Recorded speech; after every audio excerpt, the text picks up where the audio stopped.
Good morning. Now we are going to see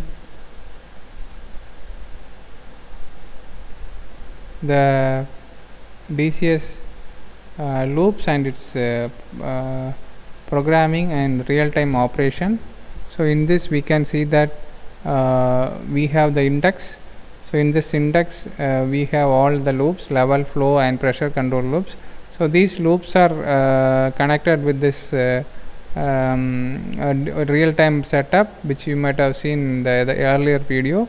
So now we want to see the overview of this particular loop. We can take this particular overview of this particular loop, and this can be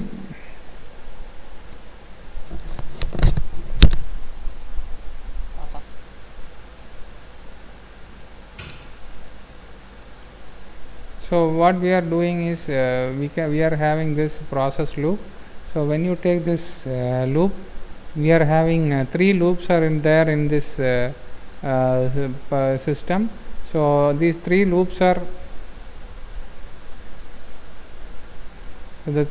nothing but we have the level loop where the water is taken from the reservoir, which is sent to that pump. This level pump will be working, and this level pump is feeding the water to a stainless steel water tank.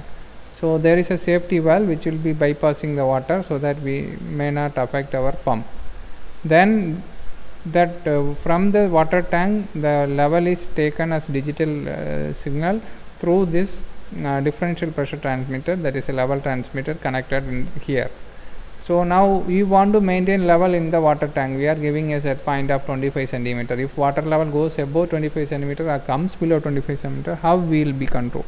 So that can be control operation can be done through a level control valve, and the water will go into the particular reservoir. Second loop is nothing but the flow control loop where the water is taken, so which is through flow pump.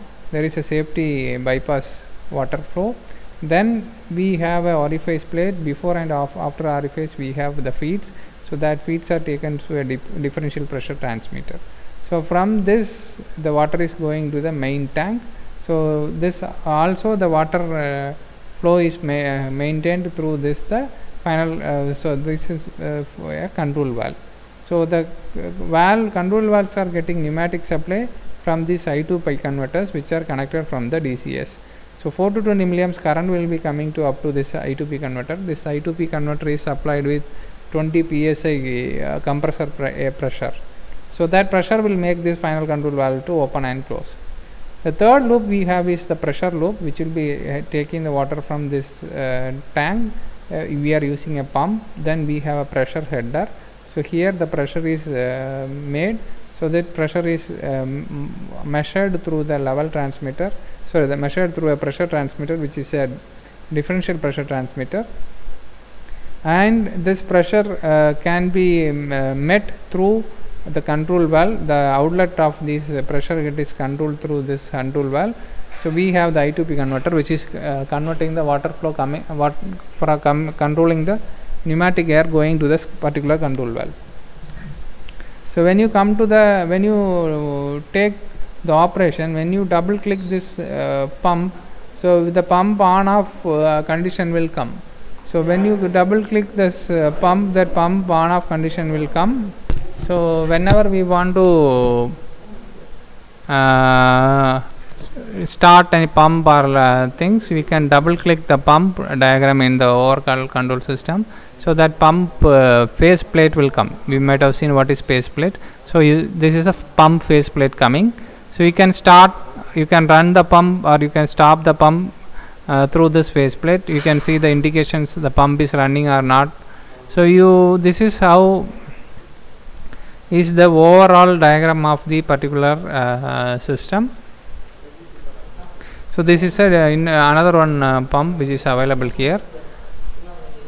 So this is about the overall system. Now we want to do only any one loop that we will take. So let us go to level control loop. So we will double click here.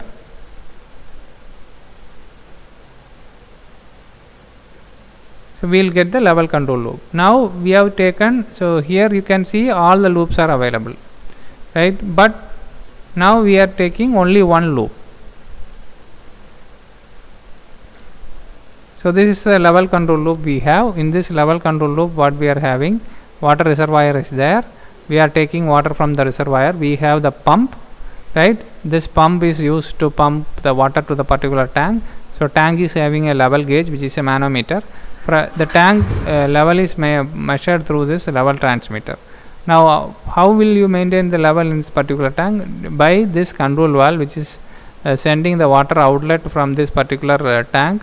So by I to P converter connected from the DCS, we will control the valve operation, and the level inside this tank can be maintained. So in order to avoid any impeller problem in the motor pump, we have a bypass valve also. So now you want to have the face plate, that is control drawing of the pump. You can double click the pump, we will get the face plate of this particular pump. So now we are going to do the process, real time process. So we have taken the level process, we have taken level from this front diagram. Okay, the level loop came. Now we will double click the pump. So we will double click this LIC 100, that is level indicator cum control, and we are taking the pump. So both things are there. One is we have to switch on the pump, another one is we are going to see the control operation of the process.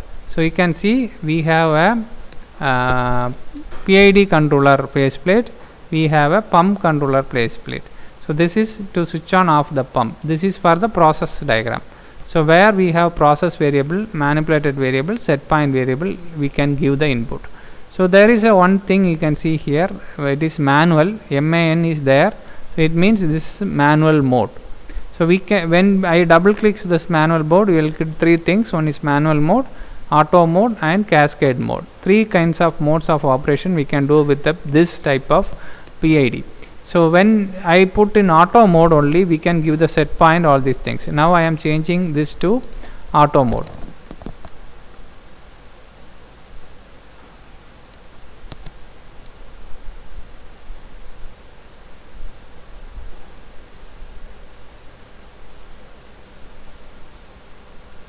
So now we will be changing this to auto mode. So there is a problem, this is in operator mode. Let me change to engineering mode.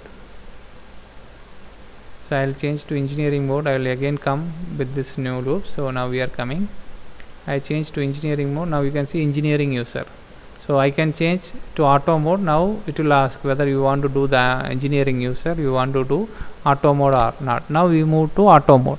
We have given a set point of 30 centimeter. Now the level is 0 centimeter. Now I am going to change the set point to a different value. Let me use some 20 or 25.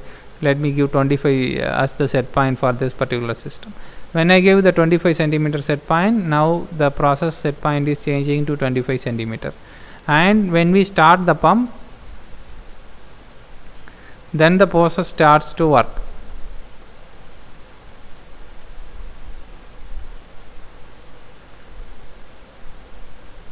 Okay, so we are giving set point through this.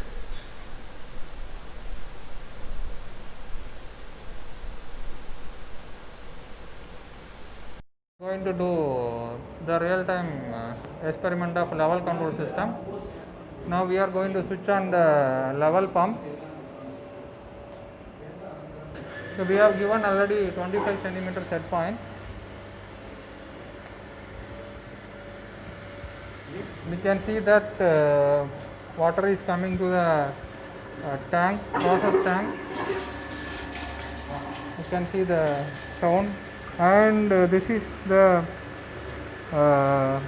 pressure transmitter which is used to measure the pressure, so that you can see the level measurements.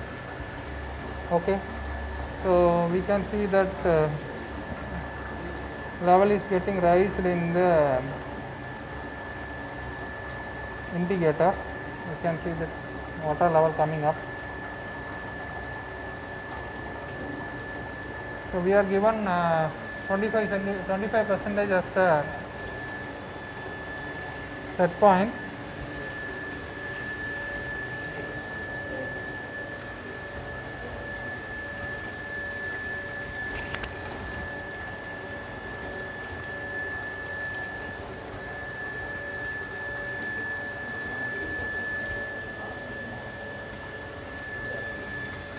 We can see that water level coming up in this glass tube indicator. There is a manometer we have. So based on the level changes, you can see that the current coming out from this particular DPT is changing. So this DPT is connected with the DCS, so that we will make control actions, and flow to this particular control valve is particular station is controlled, right? So the control valve is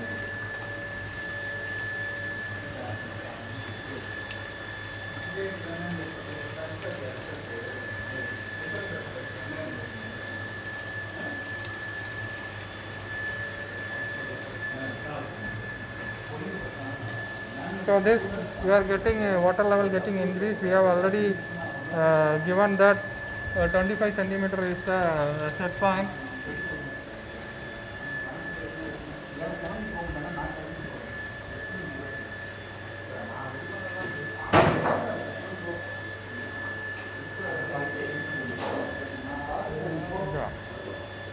So you can see the valve action here. So when our water level is reached, so this valve action will change.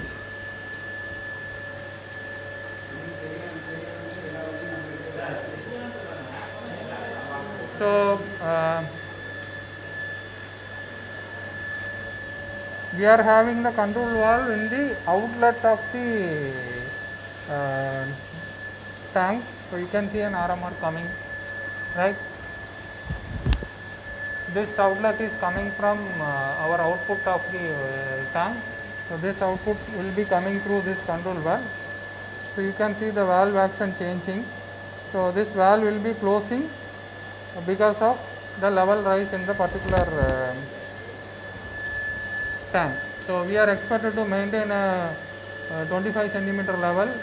Since we have implemented PID controller in this, you can see this control valve closing, and now it is open, so that the water level goes above. You can see that water level goes above our set point. So we are already aware that whenever you use a PID controller, there will be a change in height. It will come, then it will take action for now above that water level, that water will be dispensed, and we will be seeing that program how the trends are coming from the computer window. Now we are going to see the level control operation. Now the level is running. You can see that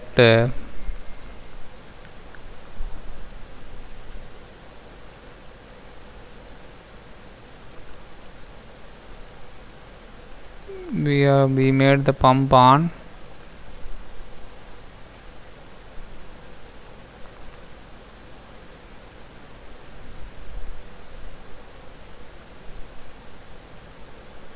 Now the pump is turned on, water is coming to the tank. Okay, so pump is turned on, the water is coming to the tank, we can see that. So this water is getting increased. We have already given us 25 centimeter as the set point. Since tuning parameters may differ, kpk, that is proportional gain, integral time, derivative times changes, so this may not happen. So you may have this may exceed, and again it may come down, like PID responses we have seen. So it is it reached 30, 36 now. So when we change, we can also change the tuning parameters with this particular system. We can see that this output is coming. So now we are going to see how we can change the tuning parameters. You can just right click on this LIC control operation. So when you right click, you will get a tuning window. So in this tuning window we can change the tuning parameters values. You can see we have the values for PID, what is the P value, what is I value, what is the D value. So these values can be changed in order to properly tune this system. So this values we are changing, and we are going to get the control operation. So we want to say this is the KP value we are going to change, and we are going to get. So now when we are going to use this system, we can say that we are going to change the parameters values here, and what we will be getting is nothing, the trend, that is the graph of the PID controller output coming. So we can change, we can use this graph for our purposes. Okay, so now we can see that level is coming down and reaching the set point. So we can take also the data in terms of Excel files or data. So now that we are going to see how we are going to take the data. So here you can see a clipboard copy that is there. So you can right click the window and you can get the clipboard copy. So in that data is taken, and we can store the data in an Excel file. So we will get the data in terms of time versus these readings. So this can be used for further processing, making graphs, all these things. So now we will see how we can make simulation for readings. So what we are going to do, we are going to use this PID tuning online resource, so that we can take the readings for this particular thing. So this we can change our set point. The set points can be changed here. So if we are taking for 25 centimeter, then we can change the set point, right? We can make auto tune of these parameters. So you can auto tune and you can get the readings. So these readings you can use, and you can take the snapshot of this component, and you can place it in your Word document, and you can submit. You can start, you can stop, and you can start. All these things you can do. You can change, you can make auto tune, you can change the parameters, gain values, and you have to take the readings for each all the experiments, and you can submit this.